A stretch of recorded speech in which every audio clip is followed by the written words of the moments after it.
নমস্কাৰ মোৰ প্ৰিয় বন্ধু বান্ধৱীসকল, আজি আহিছোঁ আপোনালোকক এটা বিশেষ বস্তু দেখাবলৈ। আৰু বহুতে মোক প্ৰশ্ন কৰি থাকে, বহুতে প্ৰশ্ন সুধি থাকে, কমেণ্টতো কৈ থাকে আৰু ভিডিঅ' বনাই মোক লৈ সেই প্ৰসংগটোত। সেয়েহে ভাবিছোঁ আজি মই আপোনালোকক একে কৈয়ে দিওঁ আৰু দেখায়ো দিওঁ। কৈ দিলেতো নহ'ব ন, আপোনালোকক দেখাই দিলেহে আপোনালোকে বিশ্বাস কৰিব। গতিকে আজি অতদিনে নোকোৱাকৈ আছিলোঁ, কিন্তু সীমা চেৰাই গৈছেগৈ। সীমা এনেকুৱাই চেৰাই গৈছেগৈ, মানে মই নেদেখুৱালে নহ'ব আৰু, তেতিয়াহে আপোনালোকে বিশ্বাস কৰিব।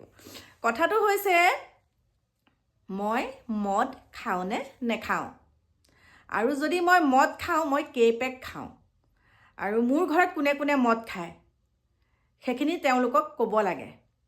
31ৰ দিনাখন আমাৰ ঘৰতে আমাৰ পেহীৰ লগতে এটা মই ৰিলছ ভিডিঅ' বনাইছিলোঁ, আৰু সেই ৰিলছ ভিডিঅ'টো হৈছে আচুৰ্য বৰপাত্ৰৰ এপেকতে নিচা দুপেকতে মজা, তেনেকৈ গান এটা ওলাইছে যে, সেই গানটো মই ৰিলছ ভিডিঅ' বনাই মই ইউটিউবত দিলোঁ, ফেচবুকত দিলোঁ, এনেকৈ দিলোঁ। আৰু মই যিহেতুকে ভিডিঅ' বনাওঁ, মোৰ লগত কি হৈ থাকে কি হৈ মই সকলোখিনি মই দেখাওঁ, সেইটো মোৰ নিজৰ ৰাইট আছে দেখাবলৈ।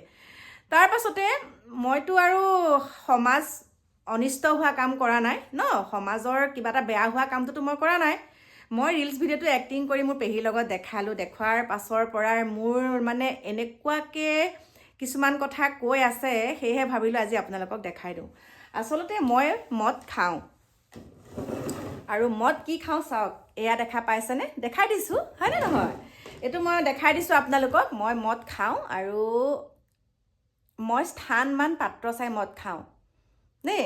মই মদ খাওঁ, নোখোৱা কেনে থাকোঁ। এতিয়া মই একদম ইয়াক সুন্দৰকৈ আনি লৈছোঁ, চাওক দেখাই দিছোঁ, দেখিছে, 2টা, এইটো সৈতে 3টা, আৰু এয়া এতিয়া মই মিষ্টাৰে খাম। কিহৰ কাৰণে খাম? এই মদটো খাবলৈহে বনাইছে, হয়নে নহয়? মদটো খাবলৈ বনাইছেনে নাই বাৰু?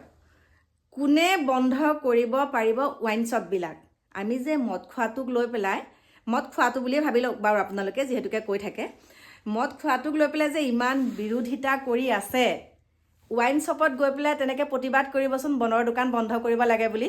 খোৱা মানুহক যে ইমান হাৰাশাস্তি কেলৈ কৰিছে? দোকানত বেচিলেতো মানুহে আনি পেলাই খাবই, হয়নে নহয়?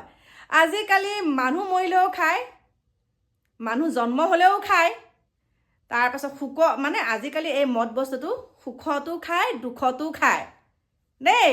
গতিকে কোনেও বন্ধ কৰিব পৰা নাই মদটো, আৰু মদৰ চাহিদাটো বেছিকৈ হৈহে গৈ আছে। আৰু ময়ো ভাবিছোঁ, আমাৰ এই দোকান যে বনাইছোঁ, এজন লোক আহিছিলে আমাৰ ইয়ালৈ যে ৱাইন শ্বপখন দিব পাৰিমনে? তেতিয়া মই সকলো কৈছোঁ যে নথি পত্ৰ যদি ক্লিয়াৰ থাকে তেনেহ'লে আপোনালোকে দিব পাৰিব। গতিকে ময়ো দিম ৱাইন শ্বপ এখন দিয়াত, যদি দিবলৈ মোক তেনেকৈ পাৰ্মিশ্যন, তেনেকৈ মই সুধিব লাগিব। যিসকলে তাত দিওঁ বুলি কৈছে মই সেইটো দিম পাৰ্মিশ্যনটো, কাৰণ আমি পইচাহে পাব লাগে। মাজতে আজি 2 মাহৰ আগতে মোৰ ওচৰলৈ আহিছিলে এজন মানে বয়োজ্যেষ্ঠ মানুহ এজন আহিছিলে, বয়োজ্যেষ্ঠ এজন যুৱক আহিছিলে, বয়োজ্যেষ্ঠ যুৱক বুলিয়ে কৈছোঁ কাৰণ বিবাহিত নহয়, নগাঁৱৰ পৰা, যে আপোনালোকে যে ইয়াত দোকান বনাইছে, ডাঙৰ দোকানখন ৱাইন শ্বপৰ, মানে মই এনেকৈ দিম বুলি ভাবিছোঁ। তেতিয়া মই ক'লোঁ যে মোক কাগজ পাতি ক্লিয়াৰ লাগিব, আৰু মানে বহুত কথা আহি পৰে, কাৰণ মোৰ চাৰিওফালে মোৰ যিহেতুকে গাঁৱলীয়া পৰিৱেশ ন, মই এনেকৈ ক'লোঁ। তাৰপিছত তেওঁ, তাৰমানে মোৰ অইন কথা নহয়, মই বহুতখিনি তেওঁক অজুহাত দেখালোঁ, মই ইয়াত দিব নিদিলোঁ, কিন্তু এতিয়া ভাবিছোঁ দিম। কাৰণ চৰকাৰে যেতিয়া ইমান এটা সুবিধা দিছে, মদ বেচাটো চৰকাৰে কেতিয়াও বন্ধ কৰা নাই, কৰিছে নেকি?